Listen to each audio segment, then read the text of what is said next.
Hello there and welcome to you Talking to Me. Today we are going to discuss about the UK's membership of the EU. Mr. David Cameron, the Prime Minister of the UK, will discuss tomorrow with the EU leaders in Brussels over the renegotiation. So the trickiest point of the list is migration, especially on the European workers coming to the UK. Mr. Cameron wants to limit their coming in the UK by curbing the social benefits. This has been strongly opposed by member states, and we are going to discuss this point with two members of the European Parliament. I have the pleasure to welcome Sajjad Karim. You are a British member of the European Conservatives Group. Hello. Hello, pleased to be here. Thank you. Thank you. And Michal, Boni, you a Polish member from the centre-right group, European People's Party. Yes, European People's Party. Hello. Hello and welcome both of you. So Cameron wants the European migrants to work for at least 4 years before benefit from welfare payments. So Mr. Boni, is this a clear infringement towards the free movement of citizens in the EU as a European basic principle?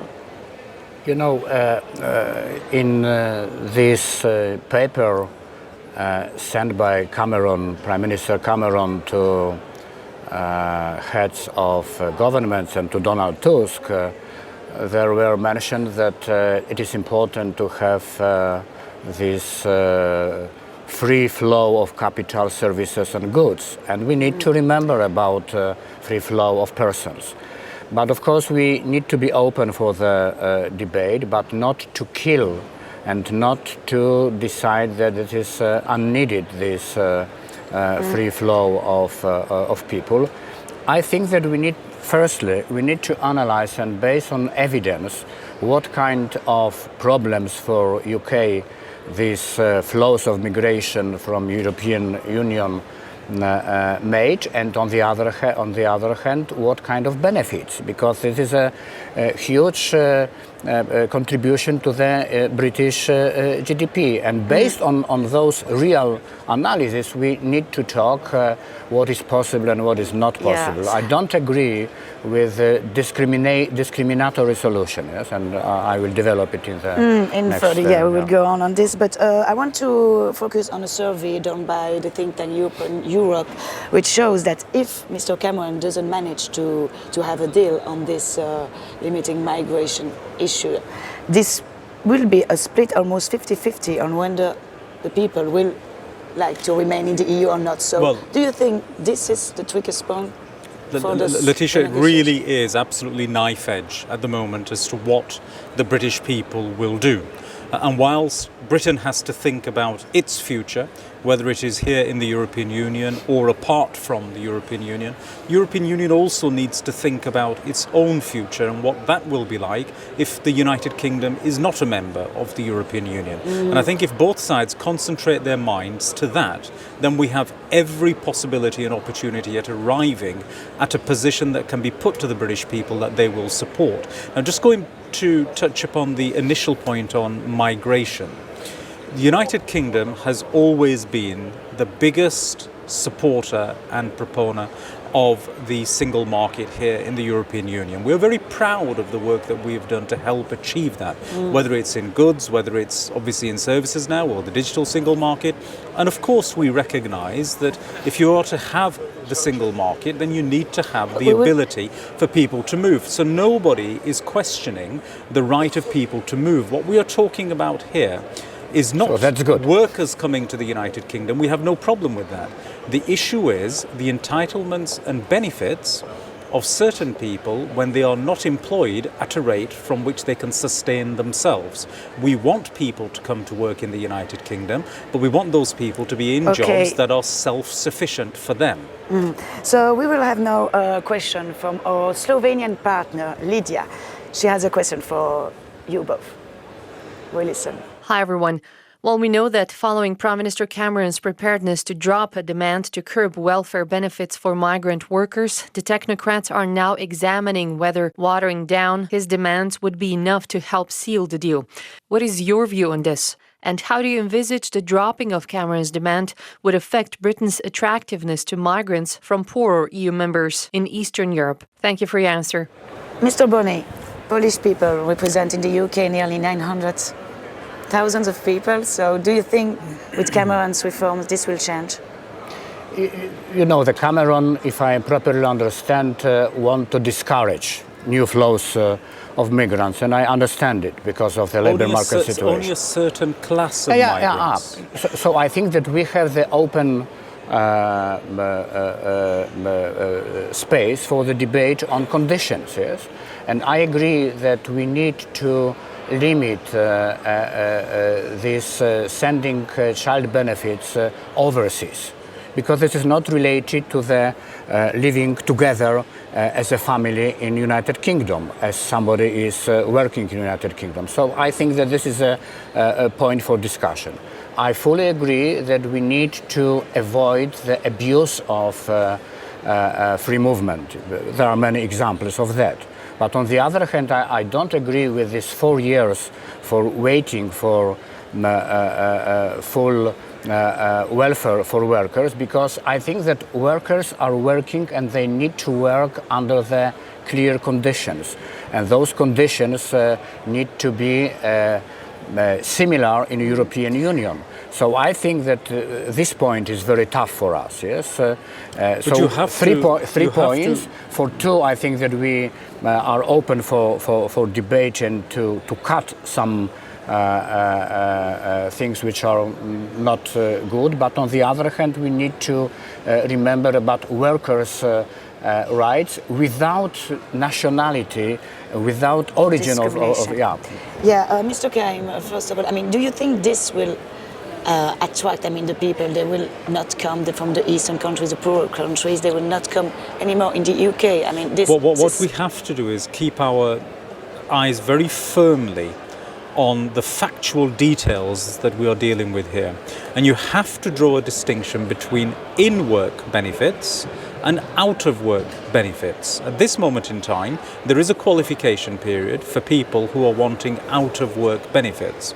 But if it is a situation that somebody has come and started to work in the United Kingdom on a very low income, should they automatically from day one be entitled to welfare benefits? Now the time period there, do you agree whether with it's 4 years? This is a point of negotiation, and this is something that is currently on the table. And in fact, the premise of the question that was put is wrong.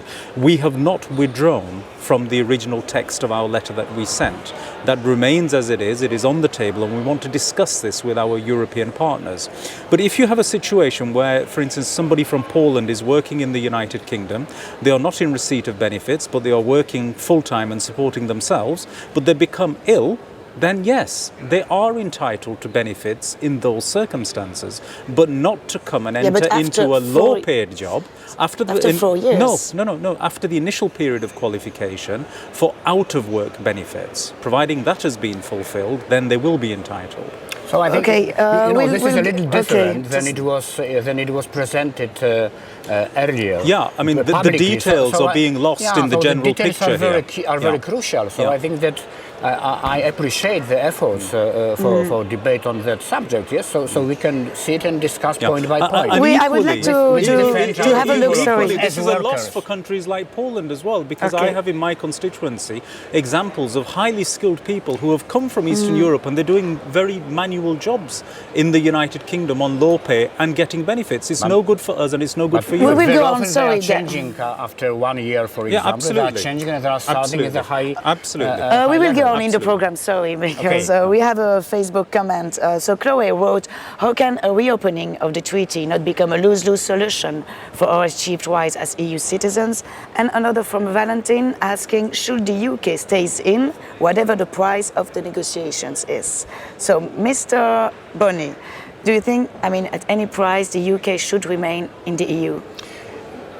You know, we are discussing, yes. I think that this is much more serious question, because this is not only the debate on immigration and some practical solutions, this is also the debate on the feeling and the British identity. This is the real background for this debate.